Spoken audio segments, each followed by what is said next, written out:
Bismillahirrahmanirrahim. Assalamualaikum warahmatullahi wabarakatuh. Sahabat yang beriman, Nabi Isa turun ke bumi untuk kedua kalinya di Menara Putih Damaskus. Faktor ini juga sudah dijelaskan dengan cara jelas dalam hadis Nabi yang diriwayatkan oleh Sahih Muslim. Dalam hadis sudah disebutkan bahwa Isa bakal diturunkan kembali di atas Menara Putih Damaskus dan kedua tangannya bakal memegang bahu kedua malaikat yang mendampinginya. Napas Nabi Isa tak dapat dicium oleh orang-orang pengikut Dajjal dan Isa bakal mencari dan membunuh Dajjal di pintu Lud. Seusai sukses membunuh Dajjal, Isa berangkat untuk mendatangi sebuah kaum yang dilindungi oleh Allah dari Dajjal dan dirinya menceritakan terhadap kaum yang dilindungi Allah itu bakal derajat mereka nanti di surga. Mengapa bukan Rasulullah SAW yang membunuh Dajjal? Sebab beliau sendiri bersabda, "Jika Dajjal telah keluar dan saya masih hidup, maka saya akan membela menjaga kalian. Namun Dajjal keluar sesudahku." Hadis riwayat Ahmad. Mengapa Nabi Isa kemudian ditugaskan membunuh Dajjal? Simak terus videonya sampai akhir biar tidak gagal paham hanya di channel Belajar Islam. Satu lagi, jangan lupa tekan dulu tombol subscribe, like, dan share-nya agar menjadi berkah buat kita semua. Pertama, Nabi Isa tidaklah dibunuh dan disalib sebagaimana prasangka orang-orang Yahudi dan Nasrani. Namun Nabi Isa diangkat oleh Allah Subhanahu wa Ta'ala, sedangkan orang yang disalib saat itu adalah laki-laki yang diserupakan dengan Nabi Isa alaihissalam.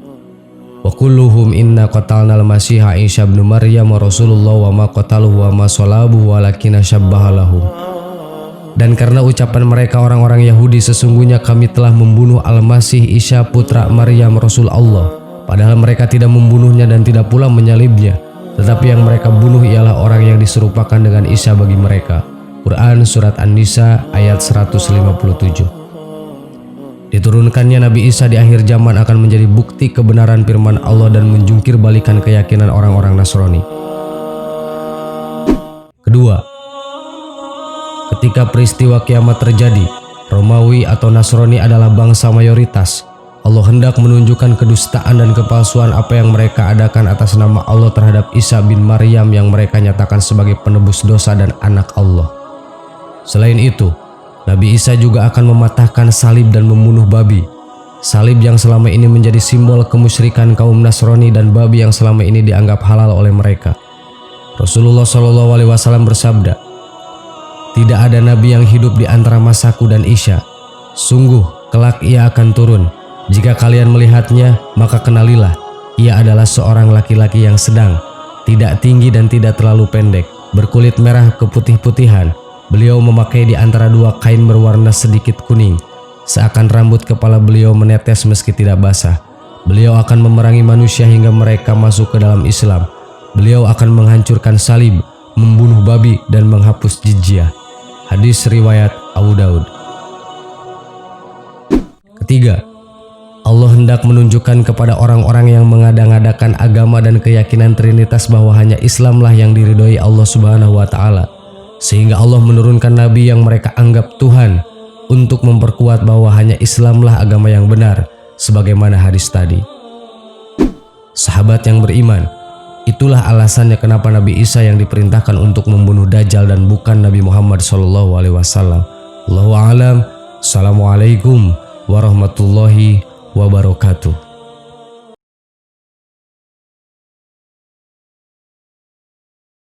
Bismillahirrahmanirrahim. Assalamualaikum warahmatullahi wabarakatuh.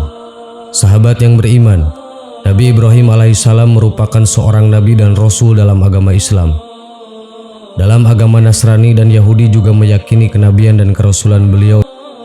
Nabi Ibrahim telah mendapat gelar Khalilullah yang bermaksud sahabat Allah yang diberikan langsung oleh Allah Subhanahu wa Ta'ala. Selain itu, Nabi Ibrahim alaihissalam juga terkenal sebagai nabi yang membangun Ka'bah bersama anaknya Nabi Ismail alaihissalam. Baginda juga tergolong dari salah seorang dari 5 Nabi Ulul Ajmi atau gelaran kepada nabi yang mempunyai ketabahan dan kesabaran luar biasa di dalam berdakwah. Nabi Ibrahim diutus untuk kaum Khaldan yang terletak di kota Ur, negeri yang kini disebut Irak. Dalam salah satu hadis disebutkan bahwa Nabi Ibrahim pernah berbohong sebanyak 3 kali. Rasulullah SAW bersabda, Tidak pernah Ibrahim alaihissalam berdusta kecuali 3 kali. Hadis riwayat Bukhari. Sang Khalilullah juga mengakui saat manusia bertanya meminta syafaat dari beliau. Nabi Ibrahim berkata, "Sesungguhnya aku pernah berdusta 3 kali." Jika benar Nabi Ibrahim pernah berdusta 3 kali, seperti apa kebohongan beliau? Dusta ataupun bohong yang dilisankan Nabi Ibrahim sesungguhnya benar adanya dan mengandung kebaikan. Tidak satupun perkataan beliau yang bermakna sebenar-benar kedustaan ataupun kebohongan, melainkan sebuah tausiah. Berikut 3 kisah Nabi Ibrahim ketika berbohong. Kebohongan pertama. Orang-orang kafir Babilonia memiliki hari besar yang mereka rayakan tiap tahun di alun-alun kota. Ketika hari raya itu tiba, Nabi Ibrahim alaihissalam diajak oleh ayahnya untuk menyaksikannya. Namun ia tidak mau mengikutinya dengan alasan sakit. Seperti dalam firman Allah Subhanahu wa taala di dalam Al-Qur'an surat As-Saffat ayat 88 dan 89. Lalu dia memandang sekilas ke bintang-bintang. Kemudian dia Ibrahim berkata, "Sesungguhnya aku sakit." Nabi Ibrahim alaihissalam membuat alasan itu untuk melancarkan rencananya menghancurkan berhala-berhala yang akan ditinggalkan saat semua orang menghadiri perayaan besar tersebut. Kemudian ia pergi dengan diam-diam kepada berhala-berhala mereka. Lalu dia Ibrahim berkata, "Apakah kamu tidak makan? Kenapa kamu tidak menjawab?" Lalu dihadapinya berhala-berhala itu sambil memukulnya dengan tangan kanannya dengan kuat. Quran surat As-Saffat ayat 91-93. Nabi Ibrahim alaihissalam kemudian menghancurkan semua berhala dengan kapak, kecuali berhala yang terbesar. Lalu kemudian Nabi Ibrahim meletakkan kapak di tangan berhala terbesar tersebut. Kebohongan kedua.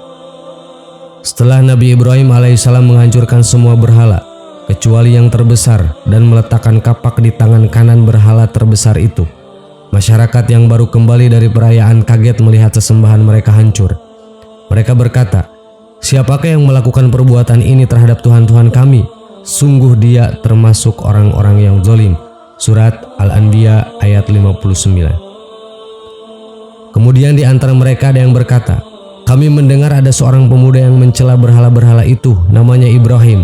Quran surat Al-Anbiya ayat 60. Menurut Ibnu Mas'ud, mereka yang menunjuk bahwa Nabi Ibrahim alaihissalam pelakunya adalah mereka yang pernah mendengar Nabi Ibrahim berkata, "Dan demi Allah, sungguh aku akan melakukan tipu daya terhadap berhala-berhalamu setelah kamu pergi meninggalkannya." Quran surat Al-Anbiya ayat 57.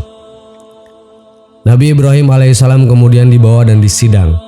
Setelah berkumpul, mereka bertanya, "Apakah engkau yang melakukan perbuatan ini terhadap Tuhan-Tuhan kami, wahai Ibrahim?"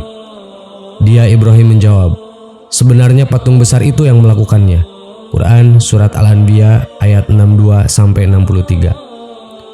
Nabi Ibrahim alaihissalam berkata seperti itu agar mereka segera menjawab bahwa patung-patung itu tidak dapat berbicara, hingga akhirnya mereka mengakui bahwa patung-patung itu hanyalah benda mati yang tidak bisa berbuat apa-apa. Kebohongan ketiga.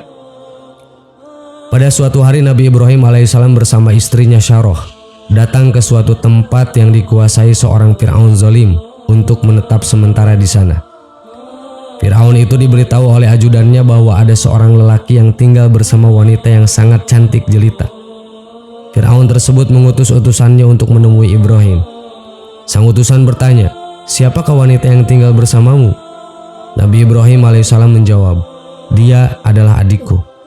Lalu Nabi Ibrahim alaihissalam mendatangi Syarah dan berkata, "Wahai Syarah, di muka bumi ini tidak ada orang yang beriman kecuali aku dan kamu. Dan di depan sana ada seseorang yang datang dan bertanya kepadaku tentang dirimu. Maka aku katakan padanya bahwa kamu adalah adikku. Oleh karena itu, janganlah kamu katakan yang lain selain yang aku katakan." Maksud ucapan Nabi Ibrahim alaihissalam yang mengatakan bahwa Syarah adalah adiknya adalah saudara seagama, uhtun fiddin. Sedangkan maksud di muka bumi ini tidak ada seorang pun yang beriman kecuali aku dan kamu adalah tidak ada pasangan mukmin lain selain aku dan kamu. Alasannya adalah karena Nabi Lut alaihissalam pada saat itu juga beriman sama seperti mereka. Nabi Lut alaihissalam adalah keponakan Nabi Ibrahim alaihissalam, Menurut sejarawan, Fir'aun dalam kisah tersebut merupakan saudara dari Ad-Dahak, Fir'aun yang sangat terkenal kezalimannya. Fir'aun tersebut bernama Sinan bin Ulwan bin Ubaid bin Auj bin Imlak bin Lamwaj bin Syam bin Nuh.